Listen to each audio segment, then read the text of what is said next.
Hi folks, good evening. I am coming online for 1 hour every day to try and help anybody out there right now that's struggling as a small business or as an entrepreneur.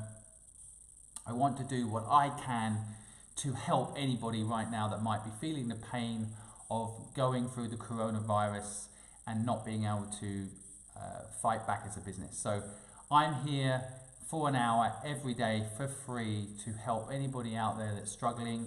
I want to answer your questions if you've got any difficult business problems you're facing. I want to make sure that I'm here to help you innovate your business through this difficult time. And I want to make sure that you know as an entrepreneur that you're not alone. I have personally built 17 companies from scratch. I know what it's like to build a business. I've got some knowledge I can share. Equally at the same time, I've been through difficult times with my businesses and know what it's like to be an entrepreneur battling for survival. So I want to be online for 1 hour every day to give advice and support for free to anybody out there that might be feeling the pain. Equally, I have a message of hope. I went through the SARS virus in Hong Kong in 2003. During that time, I had a business called HQed, which almost collapsed. But we reinvented that business during the SARS virus, which some people call the coronavirus 1.0. It basically was 4 months in Hong Kong where everything stopped, very similar to what's happening to everybody around the world today. And we, during that time, managed to grow our business HQed. And in 2003, we times the company by 3 times. We grew it 3 times. At the same time, we reinvented the whole business based on the new world we found ourselves in. And in 2016, I sold that business to PwC, the accounts company, for more money than I ever need. And so I want you to know, anybody out there struggling with their business, that there's hope, that we will come out the other side of the coronavirus nightmare and there will be a new world waiting for you. So I want to help anybody out there that wants to survive this time and build a business for the future. I know that coronavirus is hurting us all. And I want to make sure that I do my bit to help. Now, sadly, I don't have the talent of a doctor or a nurse. I can't be frontline. The only thing I know is business. So I thought, what can I do? And I thought to myself, I can be available every day to anybody out there that's feeling the pain. Now, I am new to the live broadcasting scene. This is my 12th night broadcasting. I know that I've got a lot to learn. So I'm still figuring out how to make sure that I see everybody's questions and don't miss anybody out. Equally, I'm also learning how to get my message out there to people, to let people know that there's a free service here in me available every day to help anybody struggling. I'm getting quite a few emails on my website, simonscribb.com, with people telling me their troubles. I'm trying my very best to get back to everybody and help. Some people's predicaments are particularly complicated. I don't profess to be able to solve them all myself, but I have a big network. I've been in business nearly 30 years. I know a lot of really good people out there that can help you. So if my advice and my expertise isn't able to support you, I'm able to connect you to people that are. Now, I've been working hard on producing some content that I think is also useful. I've been producing that content based on what people have been asking me. So a lot of people have been asking me about ideas, so I built a whole series of videos around ideas. So 7, if you want to know what it, Google it, 7 business ideas that could be worth millions that you can execute from home right now.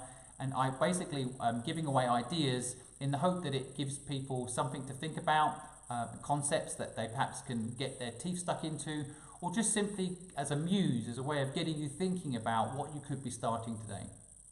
Now, I really believe that right now is the best time to start a business. As crazy as that sounds, you've probably seen videos floating around about how some of the most successful businesses in the world were started in difficult times. And I feel like now it's so true. If you can build an online business that is affordable, convenient, and accessible, you could have the next billion-dollar company. So I think my idea is to come online and not only help small business owners through this difficult time, but also encourage anybody out there that's thinking of starting a business to do just that. If you're creating a content business right now, there is no better time. Everybody's looking for content to consume while sitting at home wondering how to take up their valuable days. Equally, if you're thinking about a whole new world of education, for example, or you're thinking about what you can do to help frontline staff, anybody who wants to start a business doing these things right now will be successful. And I want to help you do it. So I have helped 66 startups by not only investing in them, but giving them advice.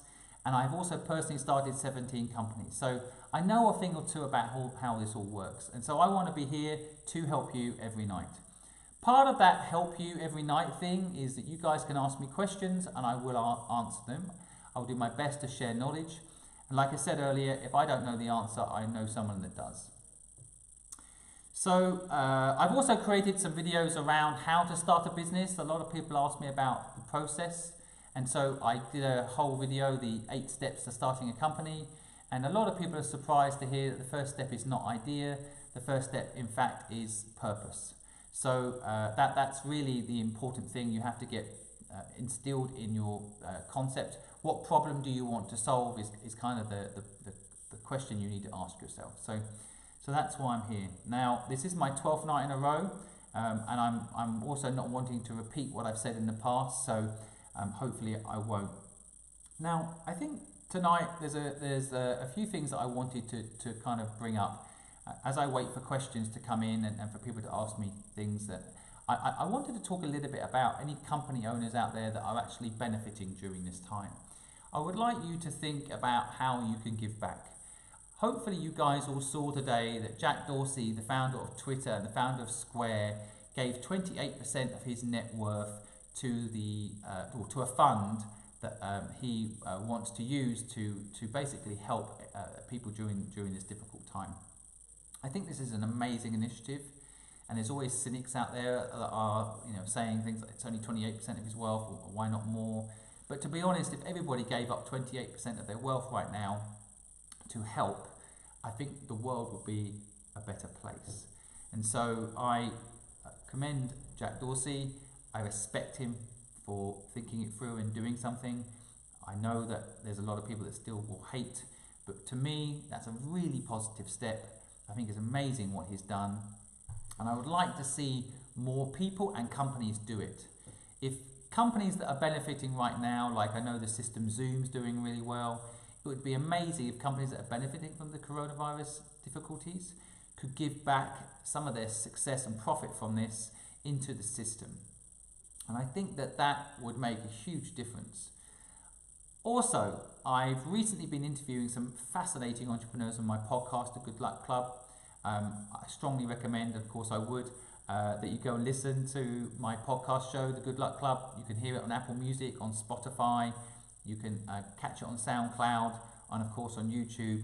But I just interviewed an entrepreneur, CEO of a company called Hong Kong Broadband Network.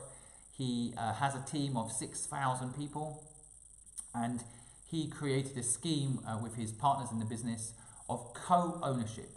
I think this system is brilliant. I've spent a lot of time studying it since interviewing Nick, and you can actually go watch my interview with him, and he talks quite a lot about co-ownership. He also talks about education, some fascinating insights. So you can catch his interview on my YouTube channel. But he really inspired me to kind of want to talk about this tonight. And again, then seeing Jack Dorsey giving away 28% of his wealth today as well, just reinforced that this is a subject worth bringing up. I really believe that if you're asking your employees right now to step up, then you need to make sure that they get some benefit long term when the business is still here. Now, normally on these podcasts and on this broadcast, I'm kind of offering my advice to entrepreneurs because I do feel like sometimes they get neglected. The entrepreneur is almost seen as, well, it's your business, your problem. And I think even the way in the UK, for example, the government first rolled out support for employees, and then small business owners and entrepreneurs were almost like an afterthought, and then a program came out a bit later to help them. I think the program to help small businesses is inadequate, very inadequate. But that being said, I'm normally on these broadcasts fighting for the small business owners and fighting for entrepreneurs. And I am, by suggesting this, fighting still for entrepreneurs. I think entrepreneurs should think carefully, if you're struggling right now, about how you can give ownership of some of your business to your employees. and take them from employees to partners. Now, I know a lot of people are struggling to meet payroll and they're having to make cuts. I just got an email today from a hotel in England that's having to lay off 600 people. Now, I know it's tough. So the idea of, you own a hotel and you're laying off 600 people to basically survive and giving anything to those 600 people as far as business ownership may sound nuts. But just think it through for a second. If you can actually align people to the ownership of the business, then they're not going to look for other jobs. They might wait until the business is back up and running. It's certainly not that hotel's fault that it has to stop operating right now. So can you incentivize people to stay loyal to you? And I think this time, this moment in history is actually such an important moment. How you act as a company, how you act as a brand will be your legacy, I think, for decades to come. And so if you can treat people right, if you can do the right thing, if you can find it in your heart to share what you have, as Jack Dorsey has done today, and I've seen a few people trying to do this, if you can do the right thing at this moment, history will remember you for it. So can you re-engineer your business, not just innovate, as I've been pitching the last 12 nights in a row, innovate your business into the new world, but can you remodel it? Can you start thinking about how to include the people that work for you in your business?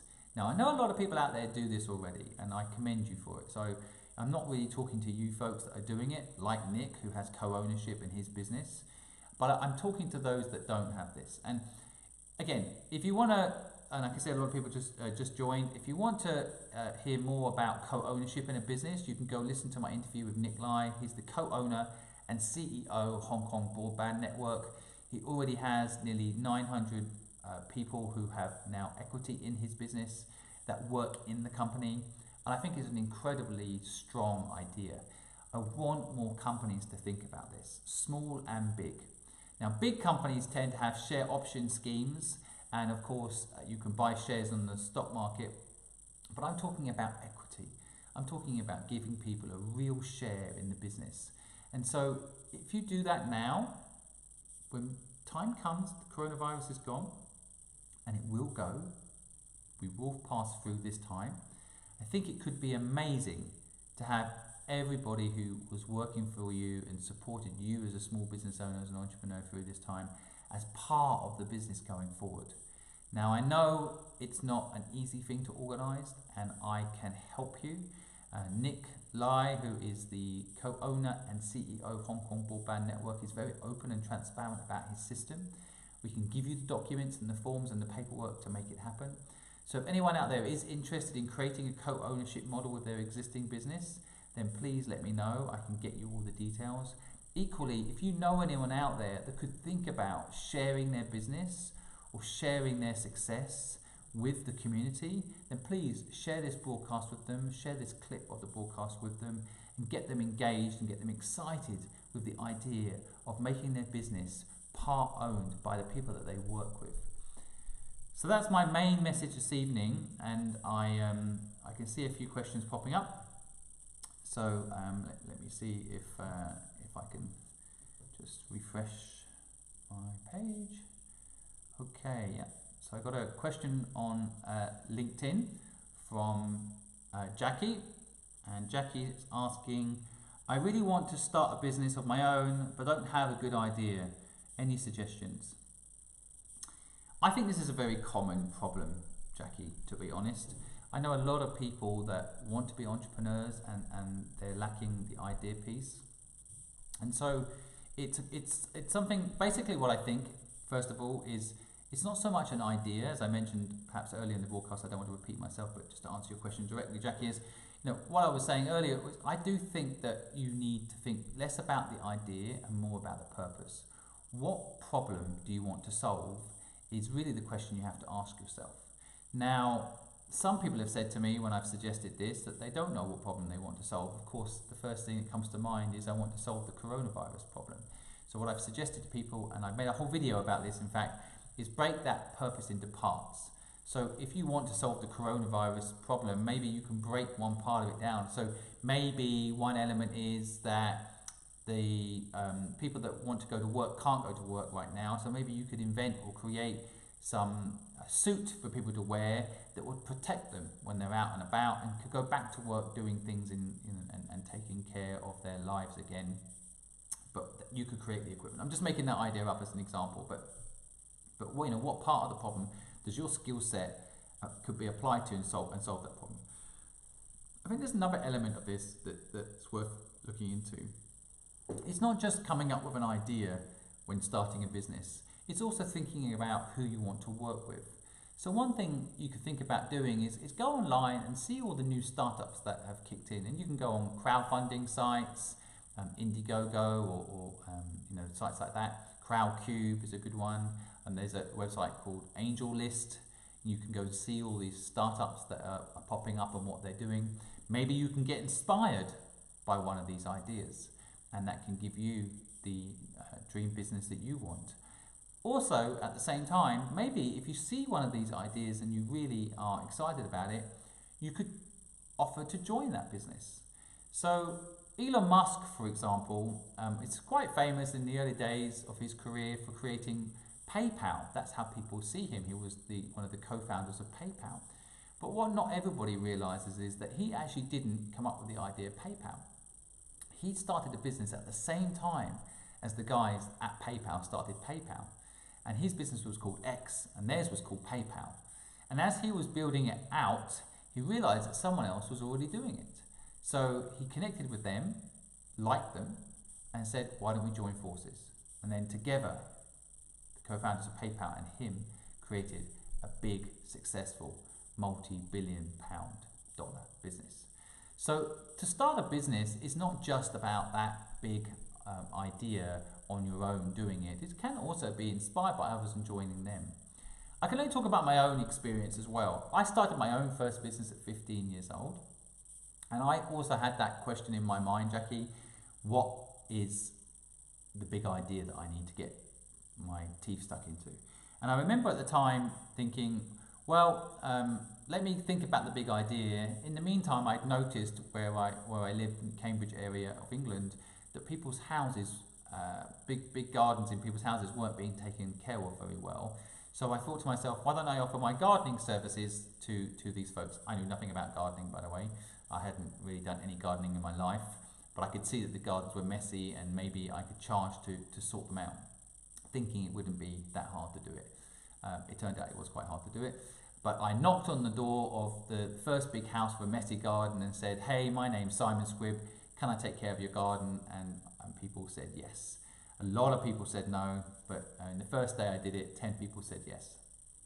So I managed to start a gardening business. And I can remember at 15 years old when I started that business thinking, this is not really what I want to do for the rest of my life, and I'll do this until I find a good idea. But slowly but surely, that business turned into a good idea. And I built it up and it did quite well. And my point is that not every business is a brilliant idea. Not every business is amazing. And so sometimes I say to people, especially first-time entrepreneurs, maybe just start. Just start a business. Don't overthink it. Just get going.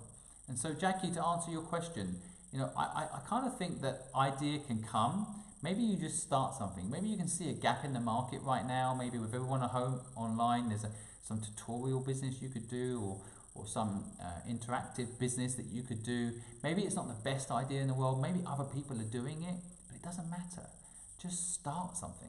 And then maybe that something you start can turn into the big idea, or while you're building out that something, you can find the perfect business. That's another route. So just to recap, maybe sit down and think about purpose in life. And hi Lewis, thanks for joining. Hi Kitty, thanks for joining. I'll come to your questions in a sec. But yeah, basically, my whole purpose of coming online is to try and encourage you to just get going. Not everything has to be a brilliant idea. So yeah, so basically, okay, so wow, Lewis, your father started ASA. That's a pretty impressive resume. I think, yeah, anybody that starts a business that scales deserves some respect. These days, what I'm hoping is those people that have businesses that are doing quite well at the moment, and maybe ASA is one of them, that they can follow Jack Dorsey's example and give 28% of their success to the community. Hi Helen, thanks for joining. Nice to see you. Yep. Helen is my wife. She's just come online to say hello. Thanks very much. It's always nice when your wife supports you.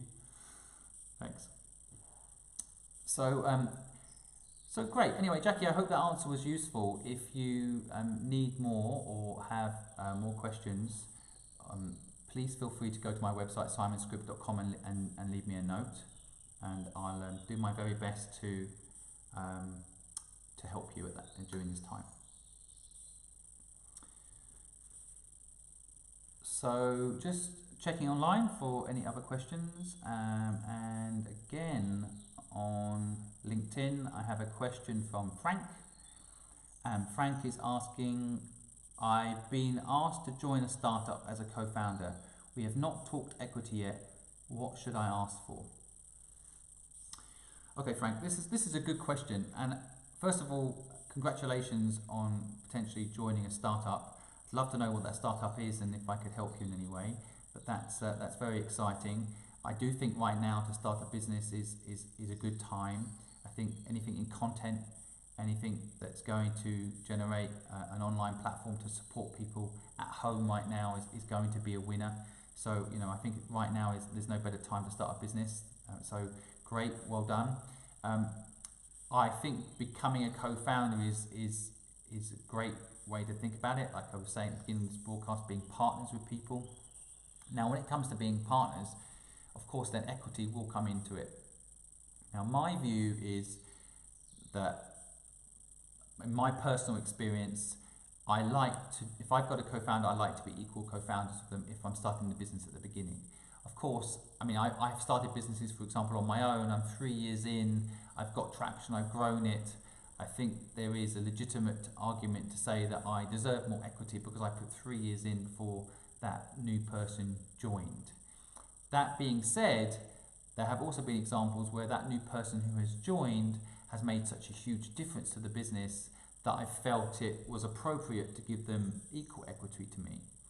And one of the things I think, the kind of main point about equity for me that I want everyone to remember when trying to grab equity for themselves is that equity isn't that important.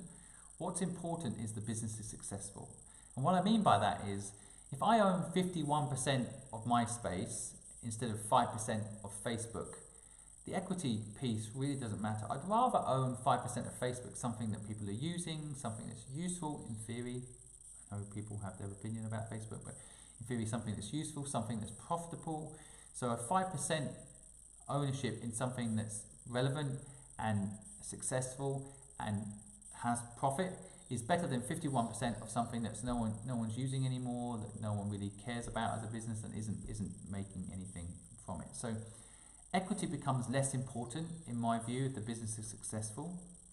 But Frank, what I would recommend is that you build in some mechanism to make sure that if you're successful in the business, thanks to your efforts, that you get rewarded. So what I have done in my businesses, for example, is I have built out equity ownership for people based on what we achieve. And there's personal goals for the business that they get equity on. And then there's equity for milestones in the business itself. So what you don't want to do is just equity based on their performance, because then you often make that person have a separate agenda from the company agenda. What you want is to encourage anyone that's in the business to care about the whole business, the whole team, and not just their own interests. So having a split equity deal is a pretty interesting way to do it, where you have additional equity for your personal effort and additional equity for the success of the business. And so remember, equity number doesn't matter, in my view, if the business is doing well. Equity only matters if the business isn't doing so well. But I do think if you're joining this startup, Frank, very early on in the business, then maybe you deserve to be a 50-50. If it's two partners and you, then 33% each. But remember that there's probably a few steps that are going to happen. One is you need to create an equity pool for your staff and your team. That's my advice. Anybody that joins the company after you deserves also perhaps to potentially be owners or equity owners or have some equity upside in the success of the business. equally, at the same time, you're probably going to raise money. Most people do in a startup these days. Then you need to allocate equity out of your equity. So if there's 3 of you and you've got 33% now, if you're taking 30%, putting it into a staff equity pool, and then you're putting 20% into an equity raise, a fundraising requirement, you can quite quickly end up on 10% equity, even if right now you're 33% equity each in a 3-way split. So just something to bear in mind. And I know equity ownership can demotivate people. I have had this myself in some of my early businesses too, where you end up with, you started the company, but you end up with 20% of the company. Sometimes that can end up making you feel like you're actually working for the investors, or you're working for someone, which is, as an entrepreneur, that's the worst feeling you can have. You don't want to feel like you're working for someone. You want to feel like you're working towards something, not for someone. So keep an eye on it. There are a lot of really interesting articles. People like Y Combinator put out some pretty interesting documents that you can read around equity shared ownership. You can also go on things like Angel List and see what other businesses are offering up for co-founders. There's quite a lot of jobs on these platforms, and in them they offer equity, so you can just see what the benchmark is as far as industry standard is concerned. But I would spend some time on this subject with your co-founders. It's great that you, by the sounds of your question, you've already accepted the role, but I think that's great, because money should never really, or equity for that matter, which is partly money, should never really be the main topic of conversation. So it's great you've got to that point, but I would have this conversation because I think it can make a huge psychological difference later down the road. So that's it. Oh, hi Peter, thanks for joining on Instagram. Nice to see you. Thanks very much. Happy birthday for yesterday. Great idea doing an online party. I hope it went well. Sorry I couldn't join. My son was making me play dinosaurs, and so yeah, I had to do a voice for all 18 different dinosaurs. It was not easy, but I hope you're well. Thanks for joining me. So let's see if I've got any other questions. Just looking. Okay, I've got another question in from Florence. And her question is now a good time to quit my job and start a business? I want to do it, but worry. Wow, okay. Well, I want to be careful I don't advise you without all the detail incorrectly, but I can't help but say there's never a better time than right now to start a business. That is I'm quite consistent. I think I've been saying that since the coronavirus hit, that actually there's no better time than now to start a business. Quitting your job, I think there is an element right now around the subsidies or the government support if you don't have a job. And if you suddenly start working for yourself and you don't have a tax return for 2019, just bear in mind you're going to get no government support. So that's just something to keep in mind. My view, however, is that frankly the government support isn't necessarily a good thing. I always look back at my own history. When I was 15 years old and I started my own first company, actually I had no support. I couldn't go back home. I actually was kicked out of home by my mother, and I couldn't go back home. And in a way that spurred me on to make my business work. It made me push myself and hustle, and I had no choice because I had to pay the rent of the place that I was living in. I had to feed myself. There was no going back. There was no get out of jail free card, and I had to make my business work. And it taught me something. It taught me how to fight. So part of me wants to tell you that it doesn't matter that there'll be no government support for you, because you can make it work. And in fact, when you've got no choice but to make it work, you're more likely to make it work. But on a practical side, again, Florence, without knowing your personal circumstances, I think if you don't have kids and stuff, I would go for it. And again, I don't know what your business idea is, but if you want to go to my website, simonsquib.com, and drop me a note, maybe it's private so you don't want to share it publicly on the forum now, but I will be there to help you. And I'm more than happy to jump on a call and advise you if you want more detail, or feel free to send me another question or a long email and tell me what you're trying to do, and I will try to help you make it happen. But I really do think that right now there is no better time to start a business. You just think about the shift online, for example. In a way, it levels the playing field. If you're Walmart, you've got 20,000 stores all over the world, and partnerships with physical stores all over the world, then it's a bit of a hard business to break into. If you want to start today, you've got to go out and build all that physical hardware. But all that hardware means nothing now. People want to, frankly, I think for the next 3 or 4 months for sure, sit at home and order stuff. So anyone can start a business and compete with these big companies quite quickly, if you ask me. So there's an opportunity for you to start a business of your own and become a big player very quickly.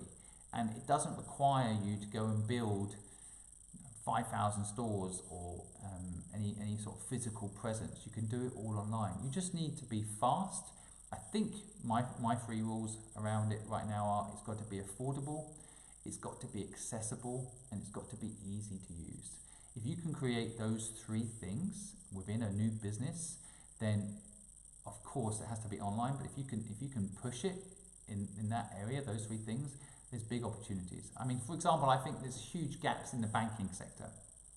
So anyone that's been working in a bank, and I don't know if that's what you're thinking, Florence, maybe you're working in a banking, you're going to quit, you're going to do something in banking. There's a huge gap at the moment. Banks aren't helping small businesses, and they should be. Banks have lost touch with their clients a long time ago. So now they don't really understand what's happening with their clients. And if you're there as an online bank helping small businesses right now, they're going to remember you forever. If you support a small business right now, they're never going to forget it, the loyalty you'll have.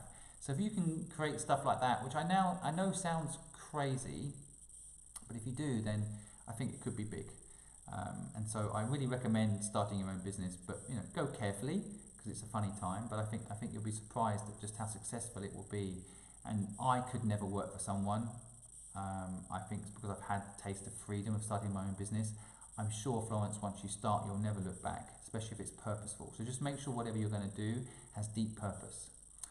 I've got a question here from Guava on Instagram. What do you think about starting with any small franchise branch? Okay, well, my instinct initially is be careful with anything that requires people to walk in and buy anything. I do think we're going to come out the other end of coronavirus. And I can draw on my experience in SARS virus in Hong Kong in 2003. For those that don't know, everything shut down in Hong Kong during that time. We didn't have lockdown, but we did have basically every single business just stopped trading. Everything just stopped working. And people were scared that this virus was not only going to kill everyone, but it was never going to end, and we were going to all go out of business. And I had a company called Fluid at that time. We managed to grow it and do quite well. But I do see, of course, some parallel between SARS in 2003 and the coronavirus today. And the one thing to be a little bit careful of, I think, is the next 3 or 4 months of any sort of walk-in business. That being said, if you take the long-term view, to answer your question, Grava, if you take the long-term view and it is a walk-in business, I'm assuming that it is, then I think approaching landlords right now, you could probably get some good deals. And maybe even get rent waived for 6 months while you plan out the business. So there is an argument, if you can see the future and see a life and a time beyond the lockdown, then negotiating with landlords right now has probably never been easier. So although my instinct when your question first popped up was to say don't do anything branch based, there is an argument that long term there's something in it. Now of course you have to think carefully about what's going to make you different. I'd need to know more about the small franchise that you're talking about. Now just on the subject of franchises, I've been involved with quite a few different franchise businesses and I have mixed feelings about it. I feel like sometimes franchise businesses are for entrepreneurs that are a little bit nervous to go out there and do it on their own. And what happens, there's actually an interesting movie, I think it's about the founder of McDonald's, well, the so-called founder, he called himself the founder by the end of the movie. I've suddenly forgotten the name of the movie, it'll come to me. But it's a good movie, it's on Amazon Prime, and basically it's based on how McDonald's happened. Well, one of the interesting things about it, it kind of touches on what it's like to be a McDonald's franchisee. And you just have to remember that you have a lot of restrictions when you have a franchise. And for good reason. The people that own the brand are trying to protect it, trying to give you some guidelines to follow. But I have seen quite a few failures in the franchise model.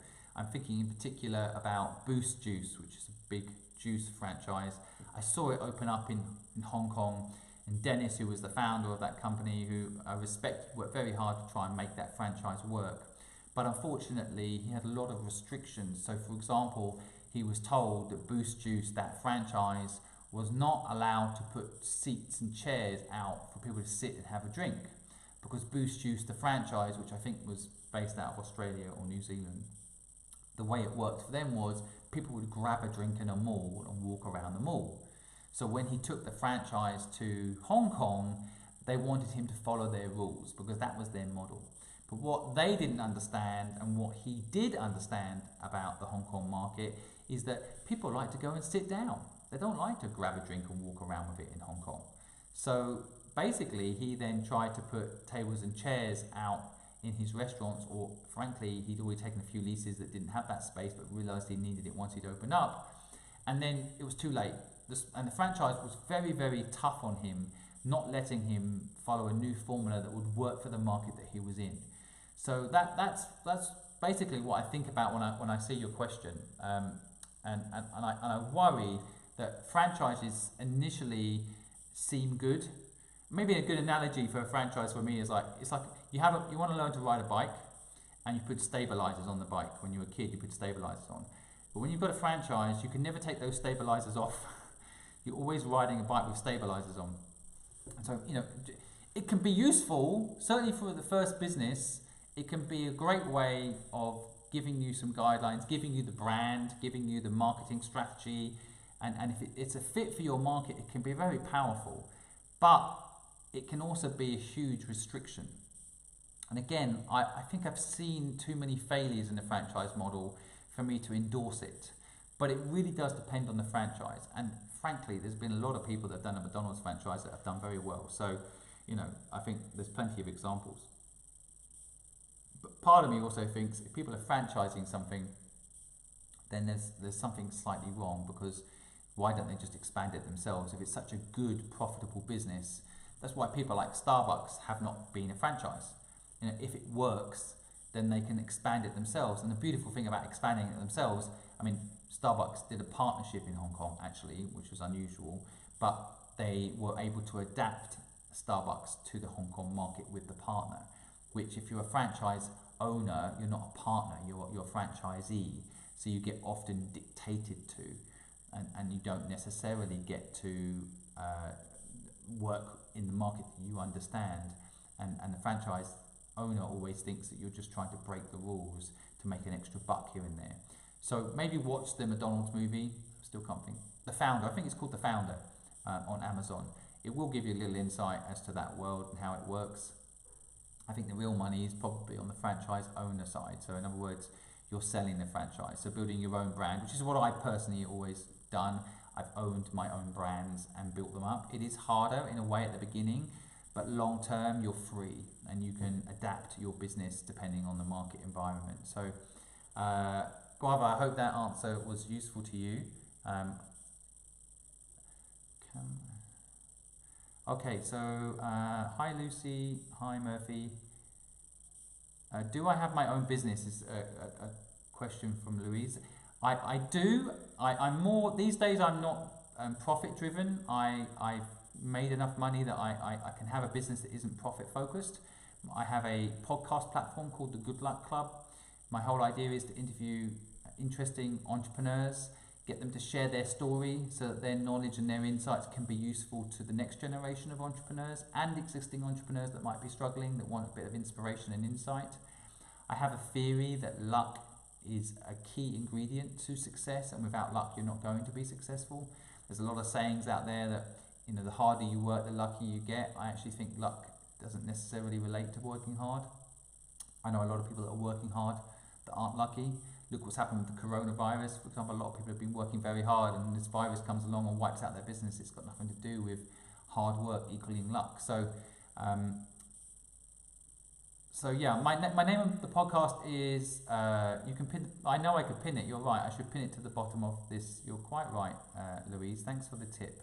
I should pin it. It's the Good Luck Club, and I will pin it next time. So good advice, thanks for that.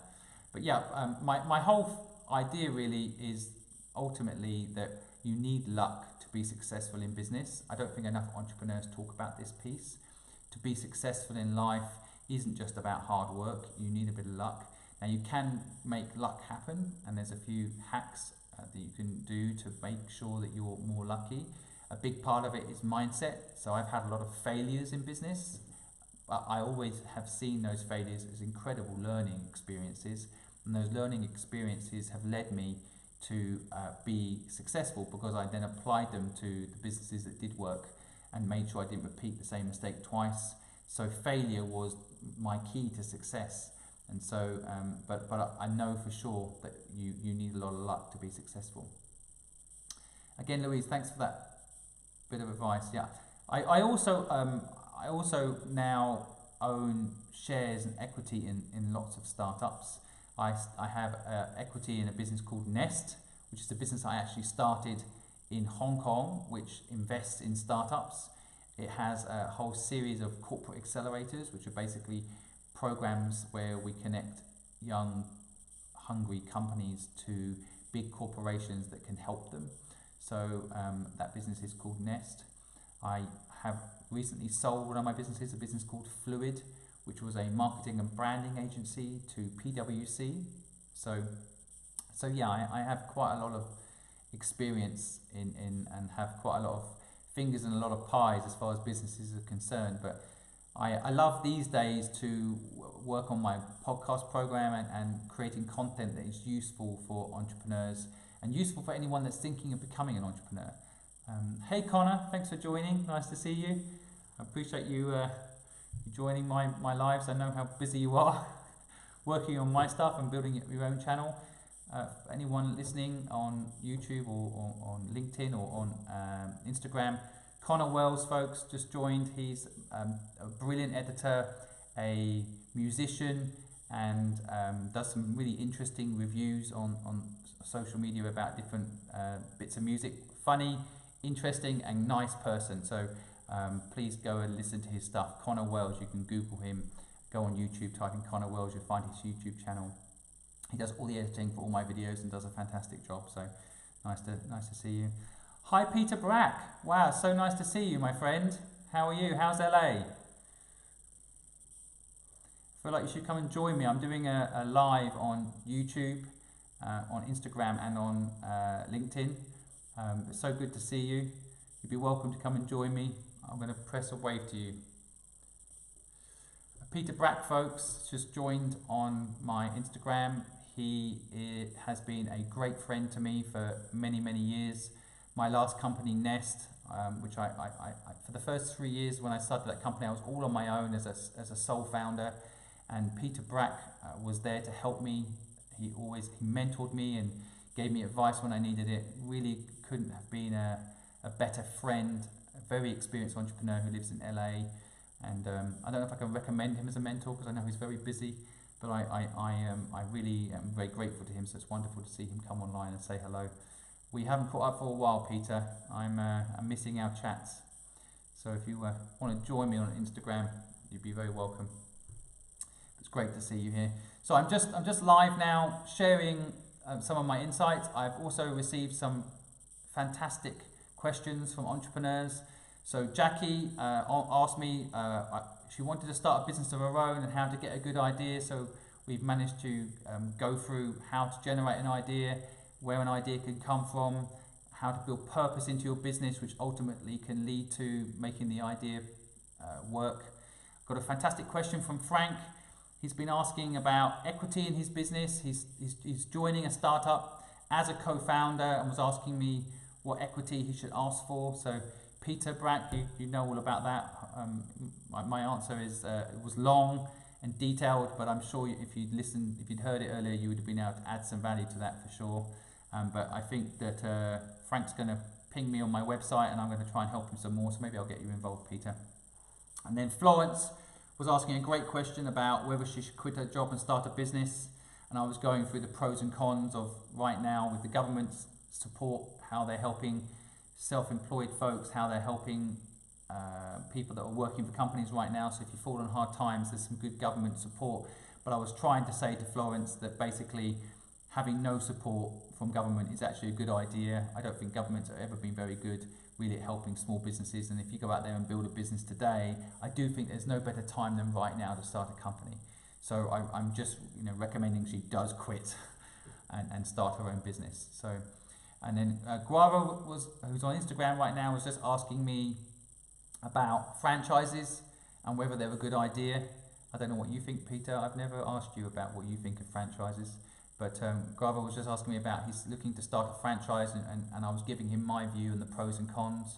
I was just saying I get a little bit nervous about franchises. They can sound good at the beginning, but as you grow the business, you can get a lot of restrictions and have a lot of trouble if you get involved in the franchise business. So I get a little bit nervous, but they can be a great way, especially if you're a first-time entrepreneur, to start a business. Just be really careful that the franchisee or the franchise owner is partners with you, it doesn't dictate to you totally, gets it that maybe your market is different from their home market.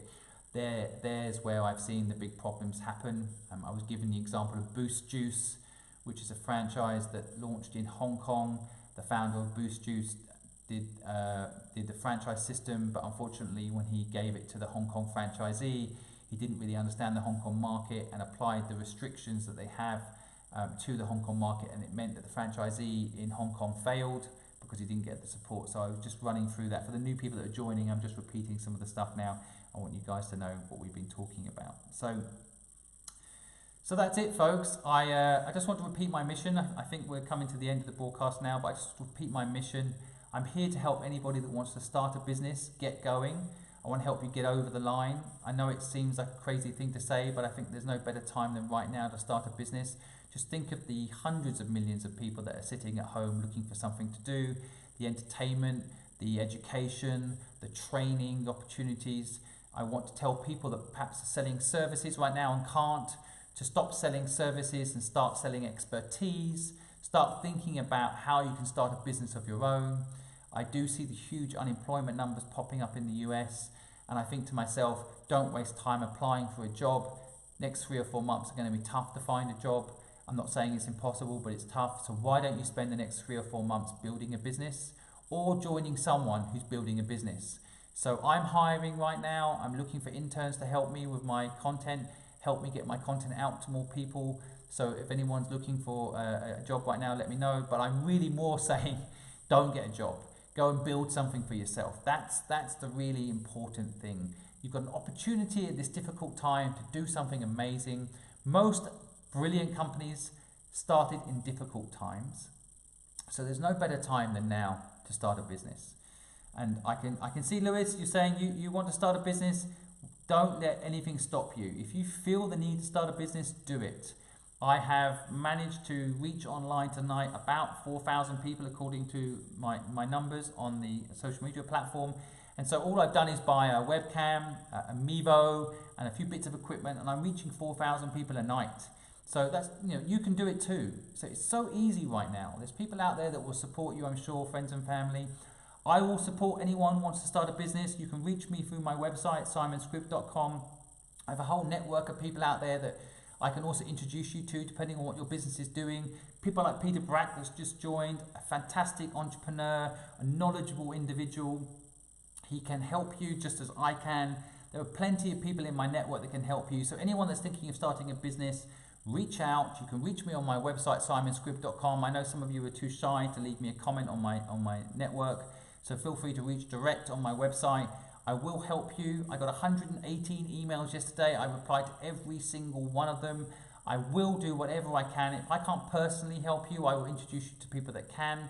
If you need advice about your business, as I have had some great questions tonight about things like franchisees, I will do my best to give you my opinion. Doesn't mean I'm right, but I will give you my opinion and give you my experience. I have been involved in setting up and starting personally 17 companies. I've invested in many, many startups. I do know a thing or two about business, and I will do my very best to help you. Equally, my other mission, if there's any entrepreneurs out there right now struggling, and I know there's many, I want to help you. So if you know any entrepreneurs out there that are having a difficult time right now, I can help them pivot. I can help them innovate. I had a business in 2003 in Hong Kong that when SARS, the virus SARS hit, which a lot of people are calling calling back then SARS, but now calling Corona 1.0. It was a horrible time to have a business in Hong Kong. Everybody stopped, all my clients stopped spending money. I thought that business was going to go bankrupt. But we innovated in that time. We actually hired people and grew the company. The company was called HQed. We grew that company during the virus because we didn't panic, we pivoted. Don't panic, pivot, innovate, grow your business. There's an opportunity to evolve your business right now, and that's what you have to do to survive. And if you do it, not only will you survive, I think when coronavirus is behind us, and it will be behind us, there will be a new world left behind. So if you build a business for that new world, you're going to do well. Now, there might be a combination of survival for the next 3 or 4 or 5 months alongside innovation, but if you do it, you'll be stronger. I did it in 2003 when SARS virus hit Hong Kong. My business HQed, we grew it. When the SARS virus went away, we doubled in size. And when everyone came back online, within a month, we'd grown double again. And so by 2016, so it wasn't an overnight success, that business, I sold it to PwC, the accounts firm, for more money than I needed. And so there is hope. You just need to think long term.